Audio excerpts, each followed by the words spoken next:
India's rural residential energy harvester project.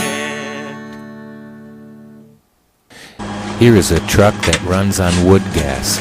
It was manufactured by Volvo in 1941, and it is owned by Ingi from Sweden, and it still runs to this very day.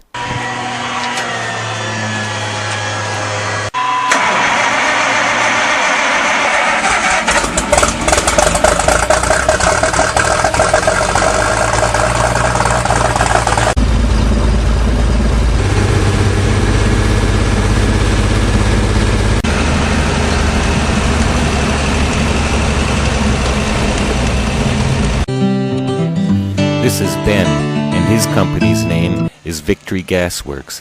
He built a wood gasifier. He then uses the smoke, or wood gas, to fuel an internal combustion engine. The engine is hooked up to a generator. He can use the electricity generated to power his house, or even to weld.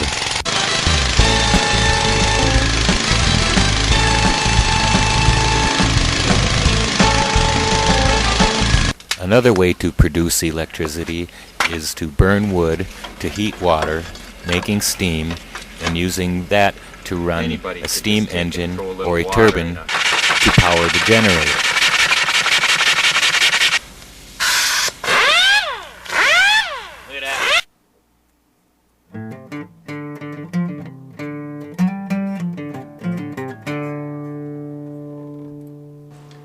Wood is a time-proven fuel.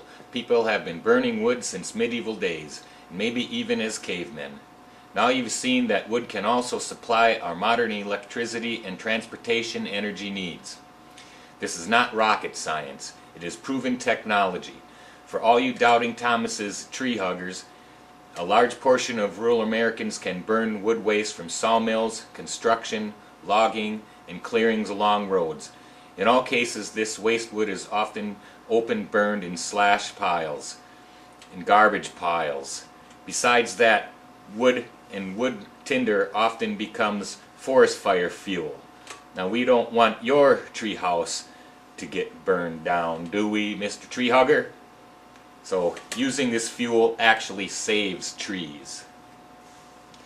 The only remaining question is how to use this energy the most efficiently.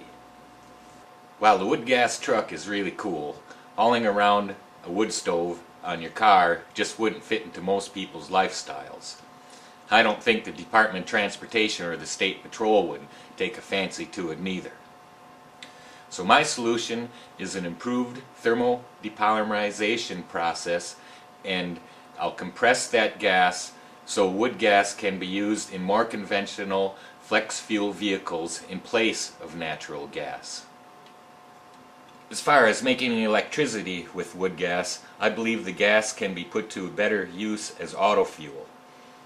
A wood to steam to turbine to generator configuration will be more efficient because the remaining heat after this process can be used to heat your house and your hot water. I invented a device I call the Rural Residential Energy Harvester. And when I got the design to where I decided I wanted to build one, I applied for a patent, and here's a copy I made for my records. There's the receipt showing that I mailed it in. It's a provisional patent, so there's $110 it costs there. And here's your cover page 1.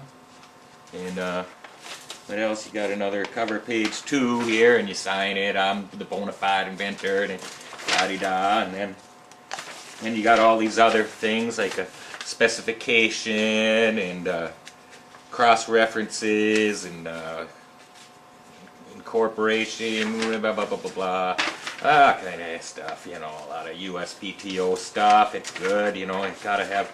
It's in the Constitution that you got a right to your intellectual property, and so it's kind of complicated, and it's a battle. It's worth it. Why would you want to invent if you can't have rights to your invention and be able to sell it and build it and own it? So I'm going to quick flip through this some more. Here is the end picture of it, and I'll tell you more later. I can get these pictures on and talk when you're looking right at the picture and point that way. That's the end view. Here's a side view, and it'll be about 2.5 feet wide and 5 foot long. And then there's a bunch of other gizmos that you gotta have besides the main wood burner.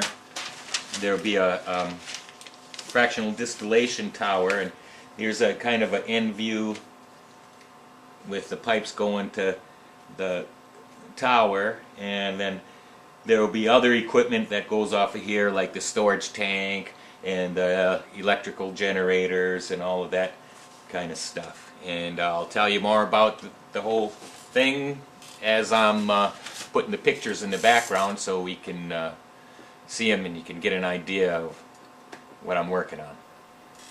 Here's an end view of the energy harvester, and it's about 2.5 feet wide at the bottom and less than 6 foot tall.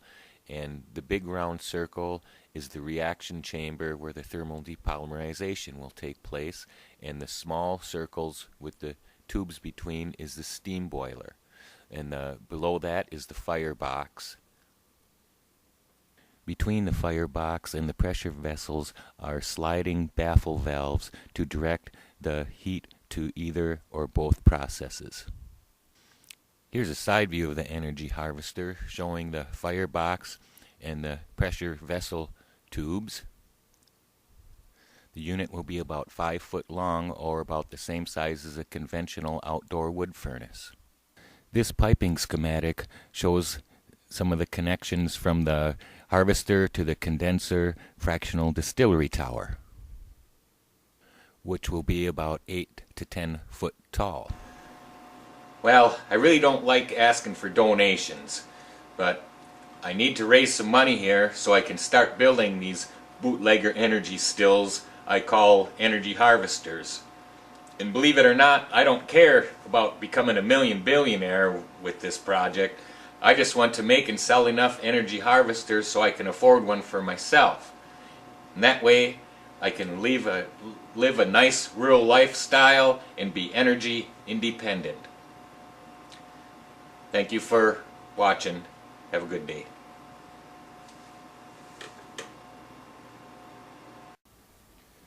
Local ideas, rural residential energy harvester.